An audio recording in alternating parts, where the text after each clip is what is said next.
अस्सलाम वालेकुम स्टूडेंट्स, आज की इस वीडियो में हम बात करने जा रहे हैं एक्सरसाइज 4.1 फर्स्ट टाइम मैथमेटिक्स। तो स्टार्ट लेते हैं।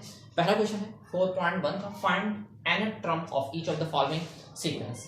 अच्छा जी, nth टर्म फाइंड करना है। हमें कुछ सीक्वेंस दिया हुआ है सीक्वेंस सीरीज के हवाले से।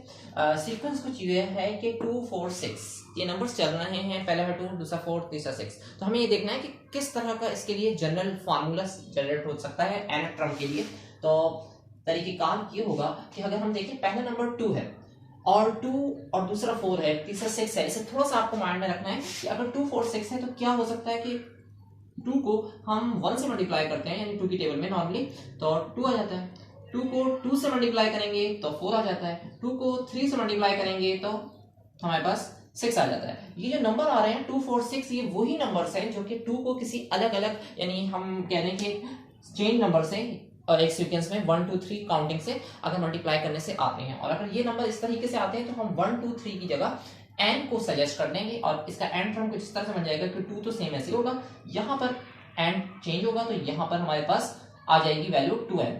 ठीक है, तो फार्मूला क्या आ जाएगा 2n। तो जनरल हमारा फार्मूला इसके लिए जनरेट हो रहा है ए n टर्म के लिए, इसको हम कहते हैं तो 2 की पावर या 2 इंटू n।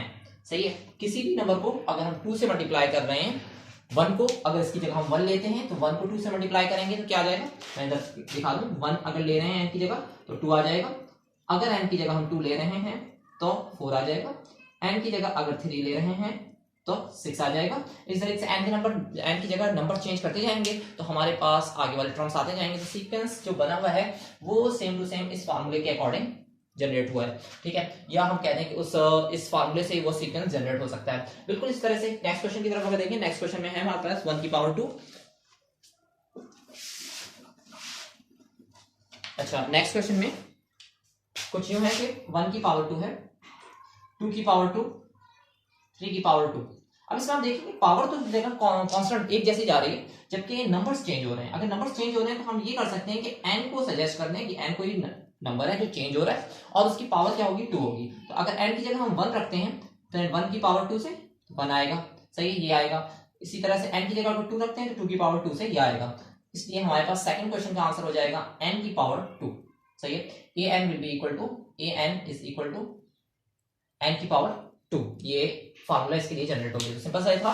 अच्छा, थर्ड सीक्वेंस को अगर देखें तो 3 है, 9 है, 27 है। तो 3 9 27 के बारे में अगर हम देखा जाए तो कुछ ऐसा है कि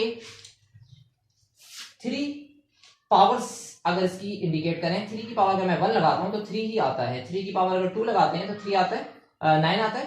3 की पावर 3 लेते हैं तो 27 आता है। इस तरह से ये जो बेस है वो सेम आ रही है और बेस सेम आ रही है तो पावर चेंज आ रही है। तो हम ये कर सकते हैं कि इसके लिए फार्मूला जनरेट होगा 3 की पावर n। यहाँ पर चेंजिंग आ रही है, यानी जो सीक्वेंस चल रहा है हमें काउंटिंग का नजर आ रहा है 1 2 3 के हवाले से, वहां n इंडिकेट कर दिया। अब n की जगह 1 पुट करेंगे तो ये आएगा, n की जगह 2 पुट करेंगे तो ये आएगा यानी 9, n की जगह 3 पुट करेंगे तो हमारे पास 27 आएगा। 3 3 9 है, 3 27। तो इसलिए यहाँ इस क्वेश्चन के लिए हमारे पास n टर्म जो होगी या n टर्म होगी वो होगी 3 की पावर n। नेक्स्ट क्वेश्चन की तरफ आते हैं। नेक्स्ट क्वेश्चन में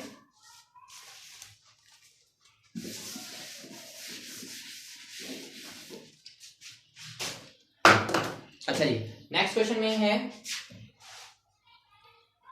1/2, 2/3,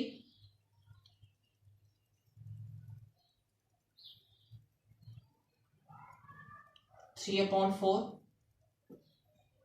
4/5। अब आप देखें कि अगर यहाँ ऊपर 1 है तो उससे एक ही नंबर आगे इंक्रीज कर हुआ है। ठीक है, अगर यहाँ 2 है तो यहाँ पर एक नंबर इंक्रीज हुआ है। तो हम ये फार्मूला जनरेट कर सकते हैं कि 1 नीचे अगर एक नंबर नीचे होगा वही एक नंबर, लेकिन एक नंबर उसमें क्या हो जाएगा, फॉर एग्जाम्पल इंक्रीज हो जाएगा। मिसाल के तौर पर अगर 1 है तो उसमें प्लस कर दें n, 1 प्लस n। इस तरह से अगर 1 इसकी जगह आता है तो 1 प्लस 1 क्या हो जाएगा 1/2। अगर इसकी जगह 2 आता है तो मैं लिख दूं 1 प्लस 2 आता है n की जगह तो 2 प्लस 1 क्या हो जाएगा 3। इसी तरीके से 1/1 प्लस 3 से 4। और ऊपर भी अगर ऊपर के नंबर हमें चेंज करने हैं तो चेंज करने के लिए हमारे पास ऊपर भी क्या होना चाहिए, n होना चाहिए। यानी n की जगह 1 आया तो यहाँ पर ये वाली टर्म बनेगी, n की जगह हमारे पास यहाँ पर 2 आ जाएगा, n की जगह यहाँ 3 आ जाएगा, n की जगह यहाँ पर 4 आ जाएगा।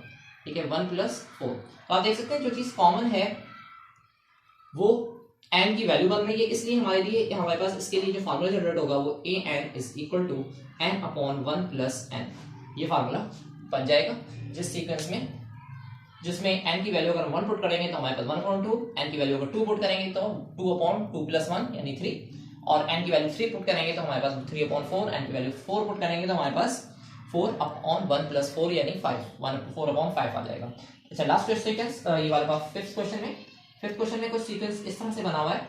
इसे अगर देखें हम तो सबसे पहले अगर हम ले रहे हैं माइनस पहले के साथ नहीं है, दूसरे के साथ है, तीसरे के साथ नहीं, चौथे के साथ, यानी अल्टरनेट टर्म्स के साथ माइनस का साइन आ रहा है।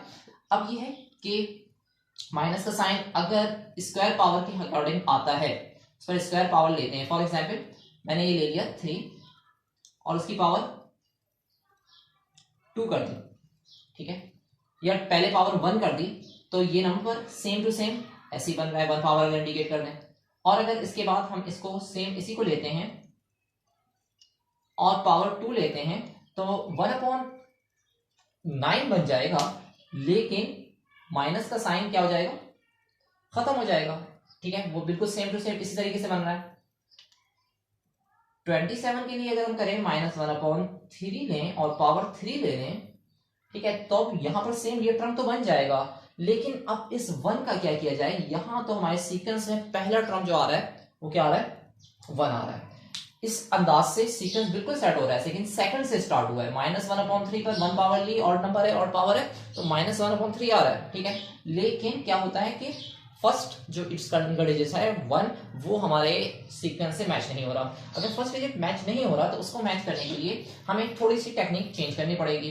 अब उस टेक्निक में चेंज क्या करें, किस तरह से करें, तो अगर हम ये कर लें कि यहां पावर जो इंडिकेट की जा रही है -1/3, कोई भी पावर ली जाए 1 में से मैं 1 अगर माइनस कर दूं, ठीक है,